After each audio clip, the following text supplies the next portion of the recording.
Hello guys, अगर आप लोग को मेरे वीडियोस पसंद आ तो मेरे वीडियोस को लाइक कर दे, शेयर कर दे, मेरे चैनल को सब्सक्राइब कर दे। मार्वल सुपर विलेन के पिछले एपिसोड के एंड में हमने देखा था कि हमारे यान जाओ जी जाओ यान फैमिली के यान शान नाम का बंदे का दोनों हाथ को पूरी तरह से काट देता है। इसे देखने के बाद सारे लोग चौंक जाते हैं और ये खुद जमीन पर पड़कर रो रहा होता है यान शान। और इसे देखने के तुरंत बाद ये ली जाओ अपने मनी में सोचने लगता है ऐसा कैसे पॉसिबल हो सकता है, ये हमारा जाओ यान फैमिली का सबसे स्ट्रॉन्गेस्ट बंदा है, हमारे यंगर जनरेशन का। इतना ज्यादा स्ट्रॉन्ग होने के बाद भी ब्रांच फैमिली के यान जाओ जी के हाथ में कुत्ते की मौत और गए, ऐसा कैसे पॉसिबल हो सकता है? मुझे ये समझ ही नहीं आ रहा। ये बंदा ये सब सोच ही जा रहा होता है, तभी वो यान शैन की पर्पल थंडर स्वॉर्ड ये सब पूरी तरह से हिलने लगती है। इसके बाद वो हवा में उड़ने लगती है। इसके बाद यान जाओ जी के ऊपर अटैक करने के लिए उसके तरफ काफी तेज से सब बढ़ने लगते हैं। इसे देखने तुरंत बाद हमारे यान जाओ जी वहां पर बाकी सारे तलवारों को आसानी से अपने कंट्रोल में ले लेते हैं और वो सारे तलवार को यूज करके वो पर्पल थंडर तलवार का पूरी तरह से मैया बहने करके रख देता है। इसके बाद वो तलवार भी इसके कंट्रोल में आ जाते हैं। इसके बाद हमारे यान जाओ जी बोलने लगता है कि तुम सारे लोग आज लकी हो, क्योंकि आज मैं तुम लोगों को बिल्कुल ही मारने नहीं वाला हूँ, क्योंकि मुझे अच्छी तरह से पता है कि यही आसपास ही वो कमीना लिन जाओ जो कहीं पर बैठकर कल्टिवेट कर रहा है और अभी के लिए मैं उसके साथ बिल्कुल ही पंगा लेना नहीं चाहता हूँ, तो इसलिए मैं तुम लोगों को छोड़ रहा हूँ, दफो जैसे। और वो लिंजो का नाम सुनते ही वो सारे लोग हिल जाते हैं। तब ये यानशान पूछने लगता है कि अबे अबे साले तुझे लिंजो के बारे में कैसे पता चला? ये सुनने के बाद यानजाओ जी बोलने लगता है कि मुझे कैसे पता, इससे तुझे क्या फर्क पड़ता है भाई, मैं तुम लोगों को जान बख्श रहा हूँ, तो इसलिए दफो जैसे तुरंत ही। इसके बाद हमारा यानजाओ जी येहू जो बोलने लगता है कि चलो भाई येहू यहाँ पर हम आकर कुछ ज्यादा टाइम वेस्ट कर चुके हैं, तो चले तुरंत ही हम क्लाउड स्पिरिट फ्लावर को उगाड़ते हैं और यहाँ से चले जाते हैं। ये सुनने के बाद टी के मास्टर बोल के येहू भी इसके साथ साथ ही चले जा रहे होते हैं। इसे देखने के तुरंत बाद ही ये जावियान फैमिली के सारे लोग कुछ ऐसा तड़पड़ा रहे होते हैं, क्योंकि वो सारे लोग कुछ ऐसा प्लान की वजह से वहां पर आ चुके होते हैं और वो प्लान यान जाओ जी के आने की वजह से पूरी तरह से बर्बाद हो चुका होता है। इसे देखने के तुरंत बाद ही यान चान बोलने लगता है कि अबे साला अबे हम क्या करना चाहिए, क्योंकि यहाँ पर हम सारे लोग में से मैं ही स्ट्रांग हूँ और मेरे जैसे बंदों को भी इसने कुत्ते की मौत दी है, तो इसलिए तुम लोग उसके सामने बिल्कुल टिक ही नहीं पाओगे। तो इसलिए मेरा मानना है कि हमारा भलाई इसमें है कि हम यहाँ से यान जाओ जी से बिल्कुल ही पंगा नहीं कि यहाँ से धूम दबा के भागते हैं और यहाँ पर जो जो कांड हुआ वो सारे कांड के बारे में हम तुरंत ही अपना मास्टर को बताएंगे। उसके बाद वो मास्टर ये सारे चीजों को अच्छी तरह से संभाल पाएगा। और ये सारे बात सुनने के बाद ये बुढ़ा को काफी ज्यादा गुस्सा आता है। इसके वजह से चिल्ला के बोलने लगता है कि अबे साले यान जाओ जी यहाँ पर ऐसा वैसा बंदा नहीं, बल्कि लिंजो है, और वो लिंजो और कोई नहीं बल्कि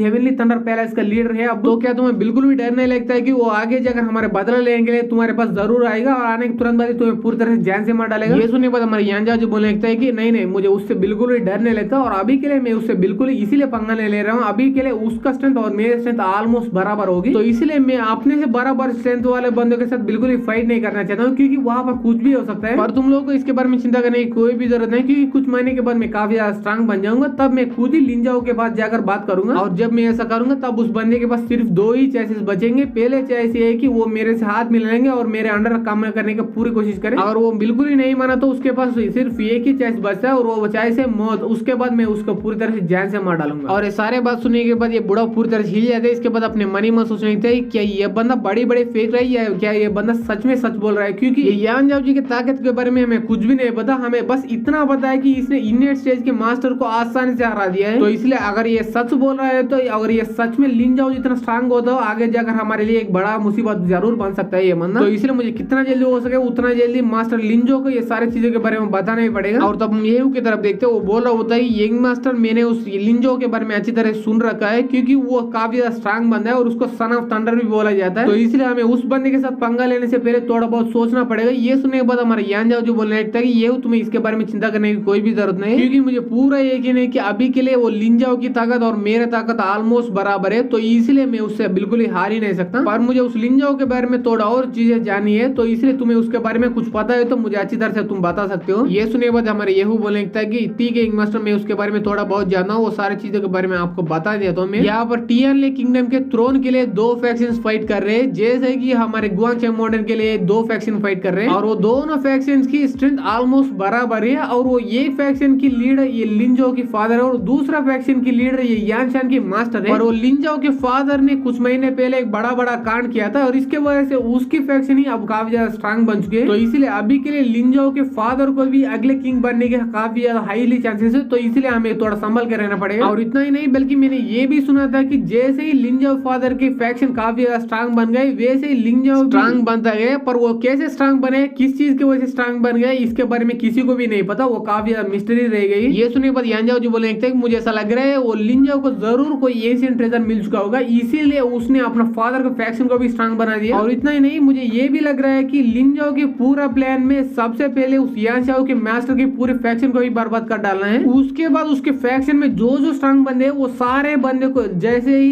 ये यान शान जैसे बंदे को अपने फैक्शन के अंदर लाना है। और उसके बाद में एक सेकंड के लिए साइड में रखो, ये बोलेंगे तुरंत बाद उस फ्लावर को उखाड़ लेते हैं। इसके बाद ये को देते वो बोला होता है कि ये तुम तुरंत ही गुआंचेंग माउंटेन के यहाँ जाओ, जाने के तुरंत बाद ये फ्लावर को तुरंत ही मेरे फादर को दे दो। और बीच रास्ते में तुम किसी से भी पंगा लेने की कोशिश भी मत करना, क्योंकि ये एक सबसे ज्यादा इंपॉर्टेंट मैटर है और यहाँ पर मुझे और भी ज्यादा काम है, तो इसीलिए यहाँ पर मैं रहकर थोड़ा और रिसर्च करूंगा। ये सुनने के बाद ठीक है मास्टर बोल के वो येहू वहां से उस फ्लोर को लेके काफी देर से गुआंचेंग माउंटेन की तरफ बढ़ने लगता है। और वहां से येहू जाने के बाद हमारे यान जाओ अपने मन ही मन सोचने लगता है कि मेरे मेमोरीज वापस आने से पहले ही मैं इस लिन जाओ के साथ मिल चुका हूँ। अब वो भी मेरे जैसे एक नल्ला बंदा ही था, पर वो अब इतना ज्यादा जल्दी इतना ज्यादा स्ट्रांग बन चुका है, तो इसलिए इसके पीछे कमाल का रीजन हो सकता है और वो कमाल का रीजन इसी स्नो माउंटेन के ऊपर भी मिल सकता है मुझे। ये सोचने के तुरंत बाद ये बाकी दोनों बंदे को ऑर्डर देने लगता है कि तुम दोनों इस स्नो माउंटेन के पूरी तरह चांद मारो और तुम्हें कोई भी अजीब सा कोई चीज मिले तो मेरे पास आकर रिपोर्ट करना। ये सुनने के बाद ठीक है मास्टर बोल के वो दोनों भी काफी देर से वहां से जाने लगते हैं। इसके बाद काफी देर का समय बीत जाता है और फाइनली वो दोनों रिटर्न कर जाते हैं। इसके बाद वो दोनों मिलकर हमारे यान जाओ जो किसी और जगह पर ले जा चुके होते हैं, वहां पर एक बड़ा सा सर्किल जैसा बन चुका होता है। और इसे दिखाने के बाद वो दोनों बंदे बोल रहे होते हैं कि यंग मास्टर में पूरा यकीन है कि इस कमाल का स्पिरिट अरे के बीचों बीच एक टेलीपोर्टेशन सर्किल बना हुआ है और हमें ऐसा लग रहा है वो टेलीपोर्टेशन सर्किल कोई कमाल का रूइंस के अंदर जाने का रास्ता हो सकता है। और सारे बात सुनने के बाद हमारे यान जाओ अपने मनी मन सोचने लगता है कि हाँ मुझे पूरा यकीन है कि ये स्पिरिट अरे है और मुझे पूरा यकीन है कि ग्रेट डिस्ट्रक्शन में पहले वाला स्पिरिट अरे है, क्योंकि इस जैसा स्पिरिट अरे अब बिल्कुल ही पाए नहीं जाते। इसका मतलब ये टेलीपोर्टेशन सर्किल जरूर कोई कमाल का ग्रेट डिस्ट्रक्शन के पहले वाला रूइंस के अंदर ले जाता होगा। एक सेकंड कहीं वो लिंजाओ को तो यही कमाल का टेलीपोर्टेशन सर्किल मिल गया है क्या? इसी वजह से वो इतना जल्दी इतना ज्यादा स्ट्रांग बन गया है क्या? पहले ऐसा होने की हाईली चांसेस है, क्योंकि इतना